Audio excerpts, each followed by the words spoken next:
پختونخوا کے نظام تعلیم میں بڑی تبدیلی آ گئی۔ رواں سال 34,000 سے زائد بچے نجی اسکولوں کو چھوڑ کر سرکاری اسکولوں میں داخل ہو گئے۔ آخر اسکولوں میں ایسی کون سی تبدیلی آئی ہے، یہی جان لیتے ہیں اپنے نمائندے ذیشان انور سے، جو اس وقت ایک پرائمری اسکول میں ہی موجود ہے۔ ذیشان، اپڈیٹ کیجیے۔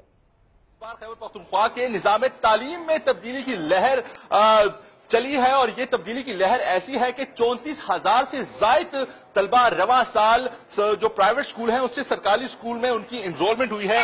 ہم اس وقت ایک پرائمری اسکول میں ہی موجود ہیں اور یہاں پر جو اساتذہ ہیں ان سے بات کرتے ہیں۔ سر، پہلے تو ہمیں یہ بتائیے کہ آپ کے اسکول میں کتنے بچے پرائیویٹ اسکول سے سرکاری اسکول میں آئے ہیں؟